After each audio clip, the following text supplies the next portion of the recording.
Offensive prospects are front and center, quarterbacks, wide receivers, and then a little rapid fire. Our guest Diante Lee is here. Get ready. It's Locked On NFL Draft. You are Locked On NFL Draft, your daily podcast covering the NFL Draft. Part of the Locked On Podcast Network, your team every day.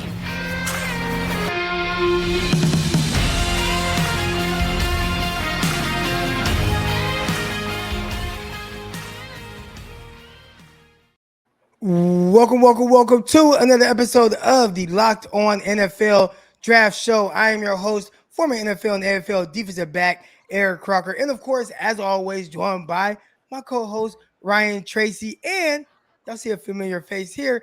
Probably got Diante Lee, staff writer of The Athletic. And also, you can follow all of us on social media at Eric_Crocker, at Ryan Tracy NFL, and at Diante Lee FB. Let's go. We want to thank you for making all of us your first listen of the day. And we got an exciting show here. Y'all have heard all of this whole draft process. Myself, Ryan, talking about prospects. But today, we're going to pick Diante Lee's brain a little bit. And we're starting with the quarterback position. So I want to ask you first, because a lot of the talk heading into this class was, oh, it's a weak quarterback class. Oh, there won't be a quarterback taken in the first round, or there shouldn't be a quarterback taken in the first round. Since hearing a lot of those things, Diante, have you since kind of changed your stance on that, or did you ever have that mindset? I will say, number one, I'm a realist. There's no such thing as an NFL draft where a quarterback's not going in the first round. So, that was never really my approach to begin with. What I will say, though, is that I'm not in love. I wasn't in love with any of the quarterbacks coming in, and after watching them, I haven't really changed my opinion on many of them.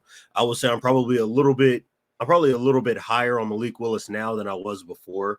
The more I watch of him, the more I can see it. Even though I don't necessarily see superstar level potential, he's certainly a quarterback I look at and I say, today's NFL, if you allow him to improvise outside the pocket, you let him create a little bit of offense on his own, and you put him around some weapons, I can see a world where that might work out for you. But outside of that, man, I'm looking at like Desmond Ridder, Bailey Zappi. I'm trying to think of the other names, Carson Strong, all these guys that we've heard. I look at them all damn near as the same type of quarterback, decent, but nothing to really kind of write home about. And I wouldn't be surprised if everybody's career kind of plays out in that way at the quarterback position. I see what you're saying, because I don't think I've moved mine around much either. It's funny because I'm I think the highest person I know on Zappi, because you're right. There's so many idiosyncrasies that they all kind of, once the ups and downs are evened out, you're going to get somebody that's got flaws no matter what. There's no surefire thing. So the only guy that I've moved around is Corral. And I'm really interested to see your take on that, because he started out low for me. He's the only guy that's moved up, and I have him actually behind Pickett right now at 2 in my top 5. Is that crazy? I wouldn't say it's crazy, because the ball is beautiful when it leaves his hands. I will say he can really spin it. I think that when he gets the pictures that he sees, and this is something that you can say about any quarterback that's played for Lane Kiffin, right, is that he does a great job of getting them to kind of shorten their process. Instead of trying to give them the full field, you try to give them some tools so that way he can really lock in on one read, whether it's a receiver, looking at safety rotation, how corners are playing in terms of leverage, things like that. So I do think that there's something there. My only concern really with him is that A, his stature kind of is what it is, and I do have my concerns about that. I don't think that that's overblown. And B, and this is not just with him, I feel the same way about Pickett. These guys who are decent movers but don't really create offense outside of structure, but we see them kind of leave the pocket or try to create offense on their own. I always have my concerns about that until I see it at the NFL level. It's not like a Joe Burrow, for example, right? Maybe that's an unfair analogy to kind of draw, but when you watched Burrow in 2019, the one thing that was clear is that every movement he made in and out of the pocket was done intentionally. He was always trying to get someplace within the progression. It was all very within structure, even when it looked improvisational. I don't see the same kinds of things with Corral. I do think that he throws the ball well, and I would certainly say that he's ahead of like that Sam Howell, kind of tier of quarterbacks that fall in right behind him. He's definitely ahead of those guys in my opinion, but I'm not in the same kind of love that I think some of the other guys who have spent a lot of time on Corral. Is there anyone so far that has kind of surprised you, right? I mean, we all know you watch guys throughout the year and you'll see different things or different games. But when you really start to study guys, is there a guy that surprised you one way or the other where, oh, wow, this guy is better than I originally thought he would be? Or, oh, man, this guy's getting a little bit too much hype and people need to pump his brakes on him? I can give you an answer for both. So the guy who I came away feeling positively about that kind of changed a little bit of my opinion on him would be Desmond Ridder. I'm going back and watching some of the preconceptions I had was from a lot of the information I was getting and researching other guys while I was working at my previous job at Pro Football Focus. So I came in just thinking this was a guy with true accuracy issues, right? That the ball there was just something wrong with the way he was throwing the football, whether it was mechanically, et cetera, et cetera. And everybody kind of had their own reasoning for it. And then the more I watched of him, the more I saw that he's a guy who mentally understands exactly what it is that he wants to do, whether it's moving around in the pocket, getting through his progressions. I think he does all of those things well. I just think that he's just inconsistent in his release of the football. And that has been, I think, the chief concern with me in terms of his accuracy issues. But if you're telling me that right now that a quarterback is stepping in that has everything above the neck figured out, I would feel as a position coach, as an offensive coordinator, hey, let me get in with him. Even if he's maybe not ready to start year one, if he has a good grasp of the offense, we'll fix whatever small tweaks we need to make with their mechanics to make him a more functional quarterback. So that's somebody who I was really happy with in terms of watching. The guy who I really went in the other direction with was Kenny Pickett. Again, it's all about kind of preconceived notions. You hear like, oh, this is a guy who can create out of the pocket and, he's great at avoiding pressure and he can still create offense. And he obviously had this explosive breakout senior year, super senior year, super senior year, as a quarterback. But I went back and watched, and a lot of it is, at least I felt as though he's leaving the pocket when he doesn't need to. The way in which he tries to escape pressure, I think, can lead to a lot of trouble at the NFL level. We see all these quarterbacks who come in out of college and they like to leave out of the back of the pocket, right? Try to create as much space between them and the pass rush as possible. And you can do that in the college game when the best edge rusher in your conference maybe runs a 4.78. But when you get to the NFL and these guys can really bend, they run these 6.7 3 cones and these 4.6 40s, man, they can still go track you down.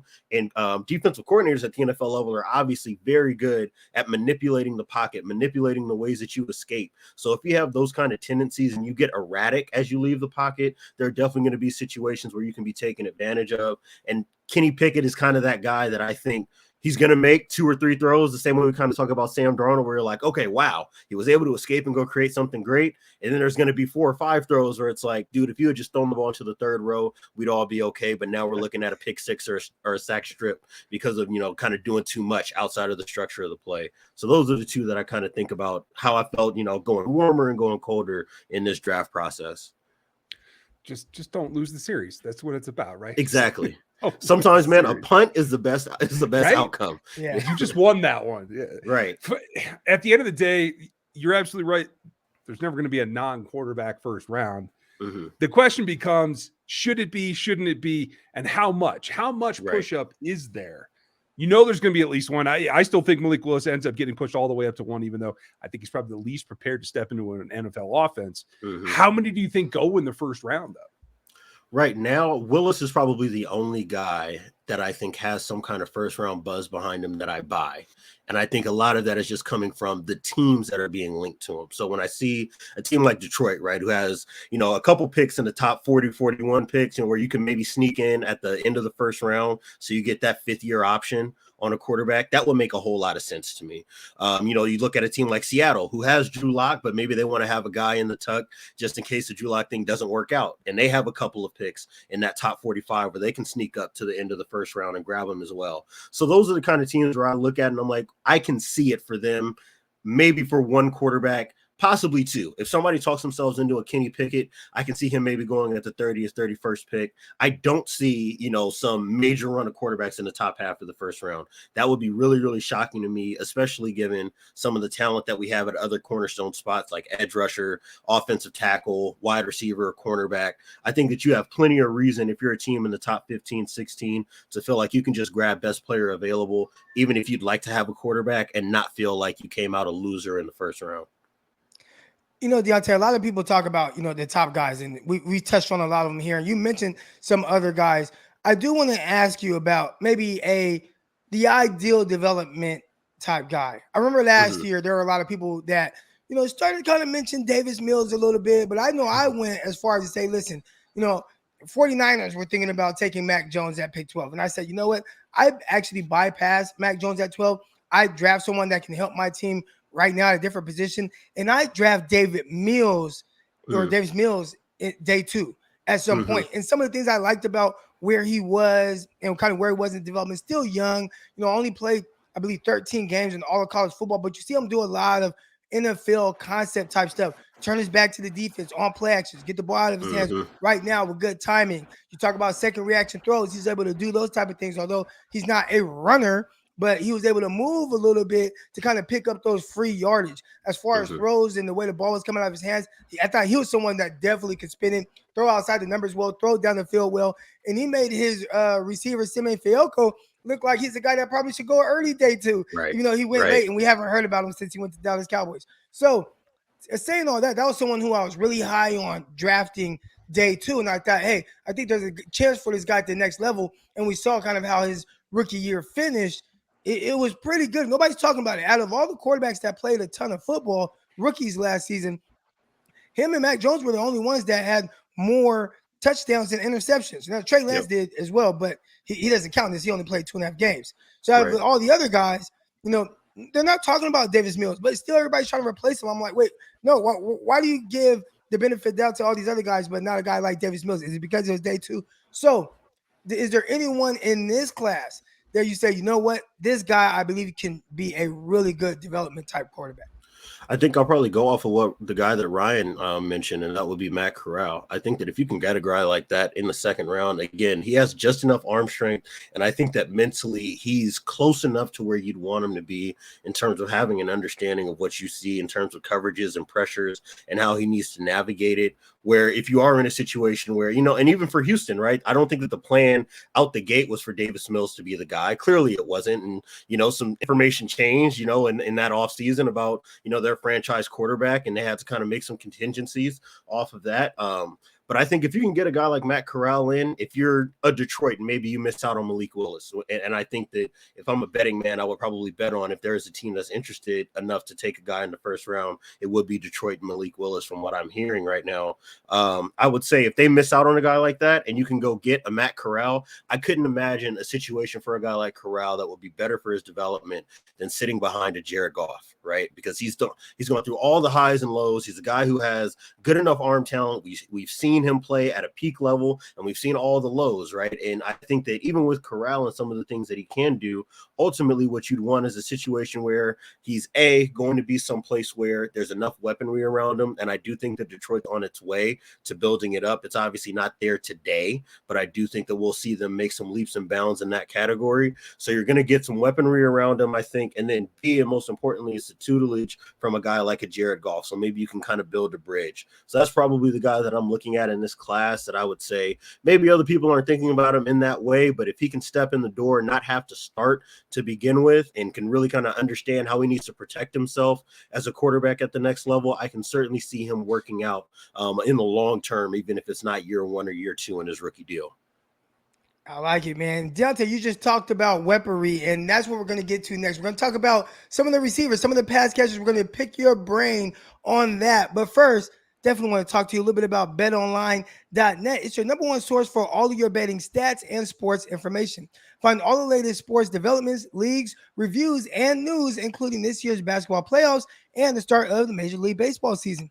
BetOnline is your continued source for all of your sports wagering information, from live betting to playoffs, eSport, and more. Head over right now to the website today and use the mobile device to learn more about the trends and action going on over there.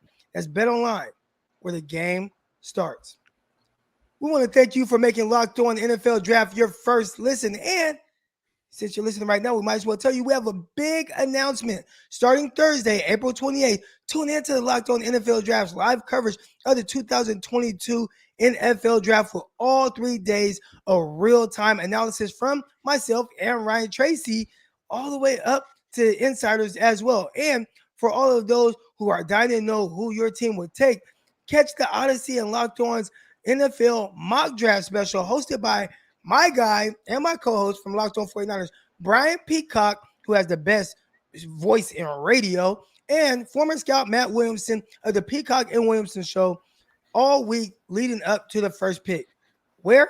All right, Locked On NFL Draft Live, Locked On NFL Draft YouTube page. Also, again, the Odyssey NFL Mock Draft. That's Odyssey and Locked On NFL Draft podcast feed. And when? April 28th, 7 p.m. Eastern Time. April 29th, 6:30 p.m. Eastern Time. And April 30th, 11 a.m. Eastern Time. We have you covered for everything with the draft. All right, Diante. Let's go. Can't wait, man. Draft is coming up. And I feel like the more you cover it, which we do now, we talk about it every day. I feel like it's like, oh man, like I still need to prepare more. Like I still need to watch more guys.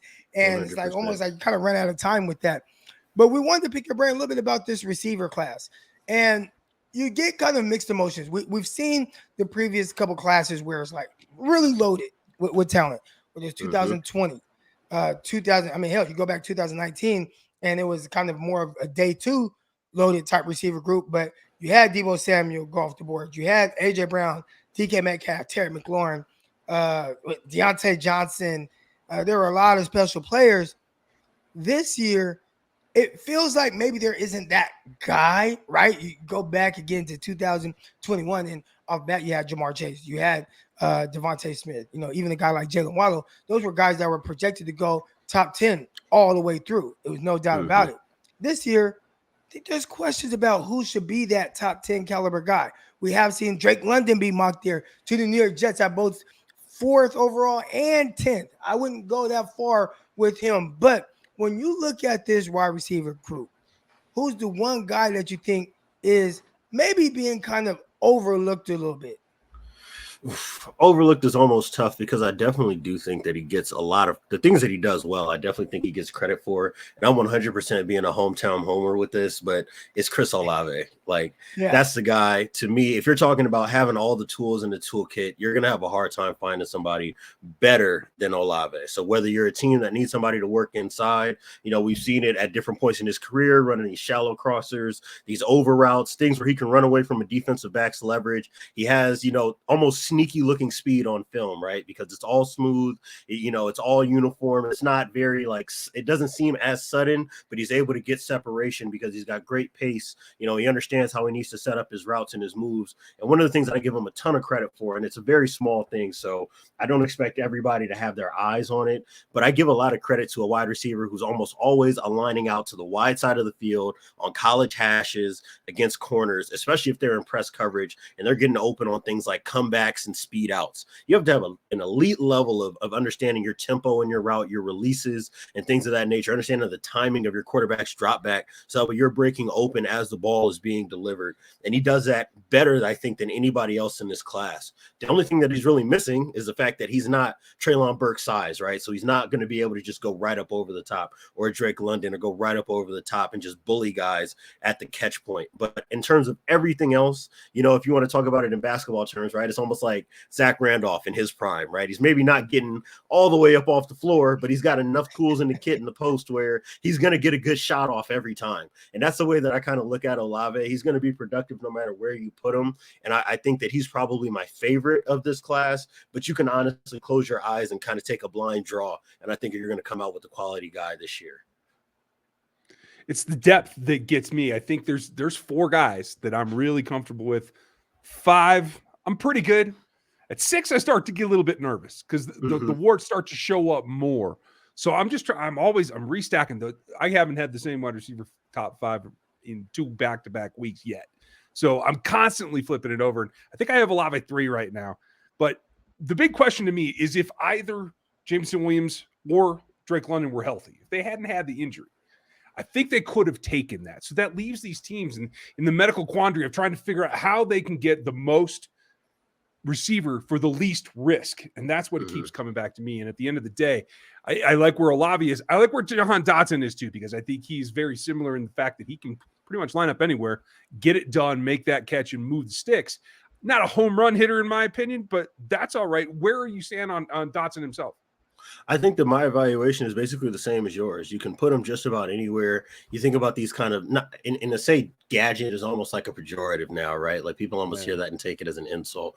But when I look at a guy like Dotson, that is one of those manufactured touch guys. So in the spread game, you want to throw those little RPO screens or hitch routes, that's probably the perfect type of guy for it. You want to throw those glance and slat routes, he's a perfect guy for it. He will be a plus yak guy, even if he's not a home run hitter, like you said, right? Like his speed is just about kind of midline of what you'd expect for a guy his size, his ability, et cetera, et cetera. So that's kind of the way that I look at him. I think that he'll be plenty fine at, being able to perform at the level that you'd like to see out of a slot or flex type of receiver. And that's kind of where I'm at with him. So if you can get a guy like that in the second round, maybe mid-second, I think that will probably be a great add for just about any offense. What you hear from these offensive coordinators and quarterbacks now, you can't have enough of those guys that have that kind of baseline 5'11" to 6'1" size. You're big enough to be able to handle playing between the hashes, and you can go out and create those first downs on yards after catch opportunities. There are a lot of different type of receivers in this class, and a guy that has really been polarizing throughout this process is probably Treylon Burks, where, I think because of how he tested, people have knocked him a little bit. I know he's kind of my fifth receiver, and I'm fine with him being there. But you have a guy who is 6'2", 225 pounds, maybe not as sudden or as quick as guys, but he's definitely a fluid mover. And we see how he is with the ball in his hands, extremely explosive. But I think his route running kind of leaves a lot to be questioned, right? Not really being that guy that creates separation. I think a lot of his separation issues are more downfield than right now intermediate routes. When you look at Treylon Burks, why do you think some people are confused about where he's at with his game, even though he was hyper productive in the SEC? I think a lot of it kind of comes down to what you were talking about. I think that when people spend time talking about his athletic testing, I think they're actually missing the picture. If there's a concern to be had with Burks, it's what you were talking about, and the fact that he just hasn't shown that he has a full route tree. That to me is the thing that I'm more locked in on than, is he going to be fast enough to separate on vertical routes? Because he just might not be a real vertical route runner at the NFL. It's perfectly fine to be an outside receiver and not necessarily be a take the top off guy. You can always go get, some 4.35 guy, that's available to go be basically your decoy kind of alert takeoff type of wide receiver. So I think that my concern is that for a guy who's 6'2", 225, is he going to be able to work those intermediate areas of the field? And if the answer is yes, then he still has, potential number one wide receiver, on your franchise, on your team, on your roster, in your lineup potential. If the answer is no, that's when it kind of opens the door for, well, do you need to move him inside? Can he be like a Marquez Valdez-Scantling, right? Where he's a good enough blocker so you can get in those bunch sets, those tight sets, and he can go and, root out run support guys, and then you can run play action off of it where you can kind of manufacture him being open. And then that just kind of opens the door to, well, then where do you value a guy like that? So to me, I would say that if people feel like he's maybe not that first round kind of top tier level wide receiver, I'd understand that, because my gripe with him from the beginning has been that I think that for as good of a wide receiver as he is, I would have just liked to have seen more in terms of, those intermediate routes and things of that nature. But like you were saying, I mean, once the football is in his hand, he's able to create offense against anybody. And he did it against the best competition that there was in the country, week in and week out. So I don't have any concerns about his competitiveness and his ability to get open, even if he's maybe not the most refined route runner that there is in this class. And there have been a lot of people that have kind of questioned the route running ability. And I'm like, man, like everybody doesn't run routes the same, right? Like, and I'm not going to expect a guy like Treylon Burks to run routes the same way as even like an Olave or a Garrett Wilson or a Dotson, like you guys just previously mentioned. He has a different type of body style, and all he has to learn, really, the main thing is positioning. We've seen a guy like Deebo Samuel. Now, I don't want to compare him to Deebo because Deebo just had like a very special year. Right. But just in the sense of how he may have to win, it might not be with pure route running. Now, one thing, there is a big difference I think kind of people are forgetting about with Deebo. When he was coming out, he was a guy that was able to create a lot of separation. In the NFL, he's kind of turned into a guy that wins more with kind of positioning, boxing guys out, and then the elite run after catch. Well, I think that Treylon Burks has that run after catch part. Now it's just going to be finding his niche on, all right, how exactly am I going to win at the NFL level? Is it going to be just work to get the ball in my hands on screens? You talked about him being a vertical type guy, and I think he can be that, but it just might not be with taking the top off the defense. Right. More so maybe with positioning, boxing guys out, going up. We've seen he's been a high point specialist at Arkansas, so he still can win on the vertical ball. I want to ask you this. Aside from Olave, because you got hometown cooking there going on. Yes, sir. Who do you think will be the first receiver taken off the board? So if I had to pick, going off the way that I think others have felt about this wide receiver class, it seems like it's Garrett Wilson. And before I kind of go back to that, one of the things that I kind of thought about as you were talking about route running, and this is going to sound like I'm hating, and I promise I'm not. Maybe this is just the coach in me, but I do think that a lot of the spectators are very drawn to the dead leg releases and, all of the stutter releases and things like that you see on Instagram videos in the off season. And that's all we're going to see between March and August. Right. And I do think that there's value to that, but I think that there's kind of an assumption that every route kind of has to be run as though it's like man coverage on the 3-yard line where you get all day because the quarterback is only ever looking at you. Right. And that's not really how route running works in the open field. So there's more than one way to skin the cat, so to speak. So I try not to put too much stock into it. And I hope I'm not coming across as though I'm representing Treylon Burks as a bad route runner, right? Because that's not how I feel. But to kind of come back to the second part of what you were saying about the guy that I think is going to be the first one off the board is probably Garrett Wilson, just based on the way that teams have been talking about him, the way that the media, guys who are really plugged in around the league seem to be kind of talking about him. He's basically been the only wide receiver that I've seen that hasn't budged in the way that people have talked about him, whether it's been in season, through the combine, interview process, pro day, et cetera, et cetera. Almost all these other guys have had fluctuations, and Garrett Wilson seems to have stayed in that kind of top 2, top 3 conversation all the way across the board. So I think that, on average, at least the consensus seems to me to be that Wilson's probably the guy that most teams who have a need at receiver, in that mid, maybe high parts of the first round that they have circled on their draft boards. There are a lot of receivers in this class, a lot of really talented ones, and we're going to get to a few more when we get into the rapid fire portion of our podcast episode here today. But first, definitely want to talk to y'all a little bit about rockauto.com. All right, with the ever-increasing numbers that makes a model is now impossible for your local chain auto parts store to stock all the parts that you need. Why endure pointless and seamless, intimidating questioning about your vehicle and wait for a person behind the counter that looks at the computer and can only find one part at one warehouse that they seem to have? All right, what you need to do right now, which you all have computers or you have your cell phone, you need to go to rockauto.com. All right. You need to save time and money when using Rock Auto. And why choose to spend 30%, 50%, or even 100% more on the same parts from a chain store or car dealership? All right, Rock Auto is a family business serving do-it-yourselfers for over 20 years. And Rock Auto has prices that are reliably low for every customer. So no matter what your needs are, they're going to help you find something that works for you within your budget and have everything that you need. Brake parts, tail lamps, motor oil, new carpet, everything. All right. Go to explore their easy-to-use website today and find a solution for your auto parts needs.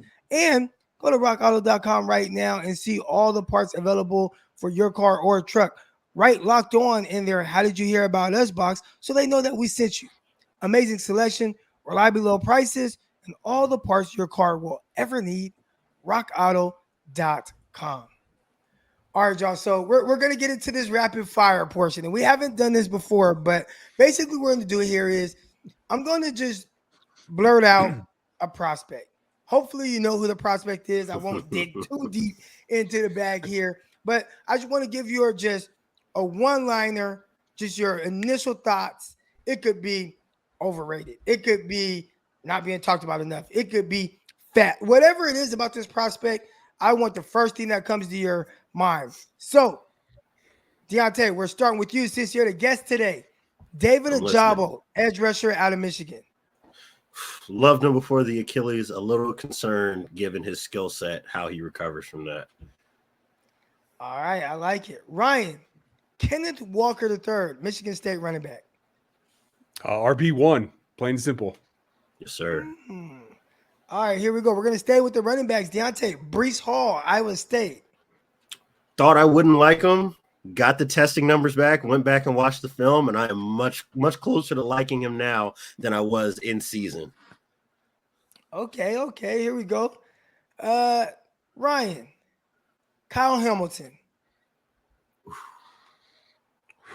Better than his numbers suggest. Maybe not quite everything we saw on film. I'm with you. Okay. I'm with you. Diante Lee. Boye Mafe. Edge rusher, Minnesota. I'm not in love with him. I don't see it. Okay, I like it. Disappointment from Eric Crocker, folks. Here we go. Hey, I like it. I like it. Here we go. Ryan. Zion Johnson, Boston College offensive lineman. Criminally underrated. How's that? I like it. That'll work. That'll work. Here we go. Deontay. Jaquan Brisker, safety out of Penn State. Checks all the boxes athletically and on film. Okay, here we go. We'll just get through a couple more here. And Ryan, we are going to go with, let's go George Karlaftis. You didn't say my name. I don't have to do it, right? No, I said your name. I said Ryan. I do have to George do it. Okay, Karlaftis. fine. Don't break my heart here, Ryan. Don't you break my heart, man. It isn't personal, Deontay, I promise. Power isn't everything. He's a second round selection. Okay. All right. Good. Not that you. That's Okay, acceptable, good. All Deontay. right. Yeah, we're good. We're good. All right, here we go. I got one for you, Deontay. I'm listening. We just did George Karlaftis. We're gonna go with another George. George Pickens, Georgia. If he's really 100% healthy, there's special potential there. Special. I like it. All right, here we go. Talk about being 100% healthy.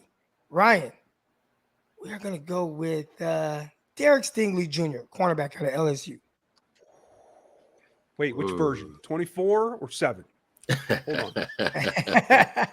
Whatever version the NFL teams think they're getting. That's the problem. They don't know. I want to see the medicals. I want to see the scans. I just don't know. That's what it is. It's question mark. Extreme potential, just still a question mark. Question mark. All right, and this is the last one here. All right, so Deontay, I hope you're ready for this. This is a guy, don't break my heart here. And I think I haven't talked about this guy enough. Okay. John Mechie, Alabama receiver. I have a feeling I'm going to break your heart, bro. And I'm sorry. Oh, no. I see in my group chat with a few of my football guys, we've been calling him John Landry. We've been calling him John Landry Jr. No, okay. You don't think, okay, now we have to have this conversation. We got to have this conversation. We're being harsh. We're being harsh for the sake of being harsh, but I just think I don't see it. Again, personally, I don't see it. So Landry, now it comes off as like that's like a shot, like you don't want to be like, but Landry, I mean, for a time there, I want to say his first few years, nobody caught more passes than him in the first few years. That's why I'm like, yeah, we're being funny, but no, in honest, the only reason why I'm maybe not as in love is because I know what else is available at the wide receiver position.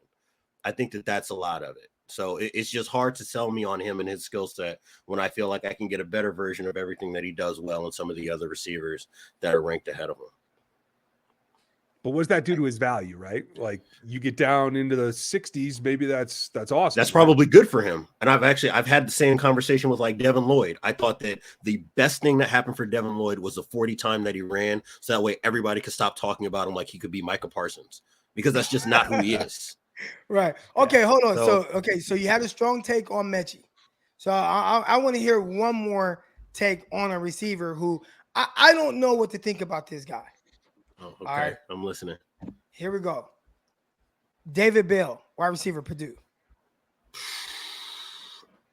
I really, really thought if he had been more athletic, I feel like my reaction would have been different. If he tested better, I would certainly feel differently. I love the tape. It is just hard when you see some of those times, man. It's hard to square that with the times. So with you, I mean, you've been crunching numbers, from your previous jobs and things you'll be looking at. How much stock do you put in that? Because you're also a coach, so you see the other side of it as well, right? Like you see the side on the field. Okay, the guy does this, he does these things well. whatever.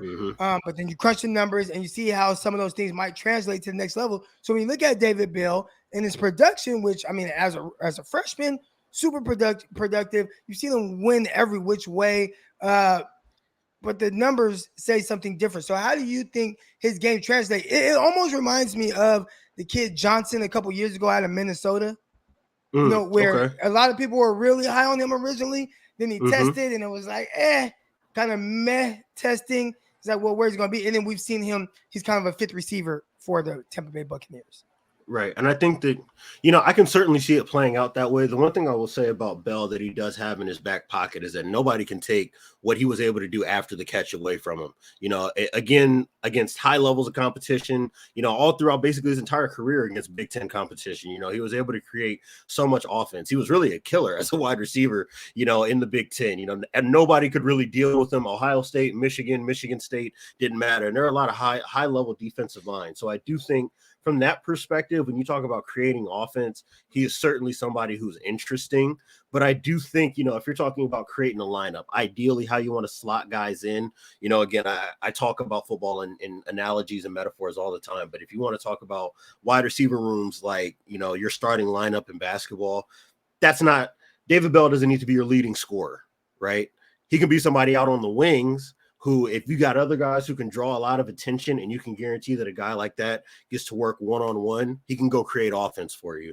But if you're going to ask him to be a main cog in an offense where he's always got to be beating one-on-one coverage, making tough catches, I think that he tracks the ball well. I do think that he can create some offense, but making that transition from doing that at Purdue to doing it at the NFL level, knowing what we know about some of his athletic testing numbers and the way that I feel like these DBs continue to reset the bar athletically year over year coming into the league, I just don't know if he can create at the levels that people maybe had hoped that he would if you were a 4.4 runner or even a mid 4.5s runner, running 4.65. It just makes it really difficult for me to say, oh, this guy can go get to, be a wide receiver too at the next level. I'm not sure if I see that for him now.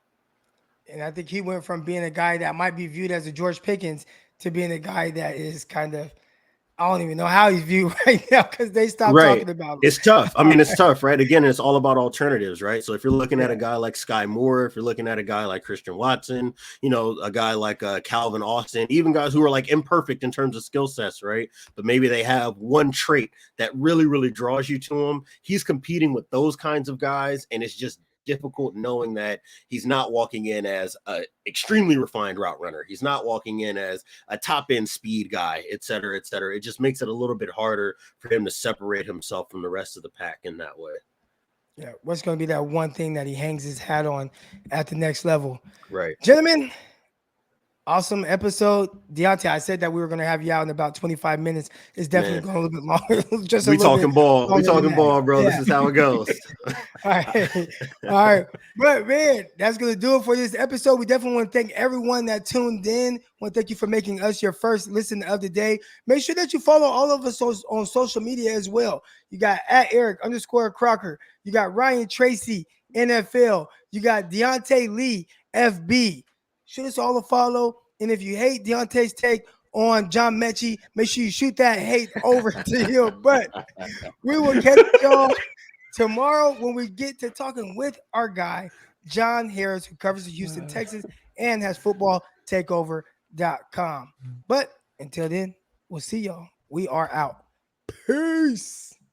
Let's go.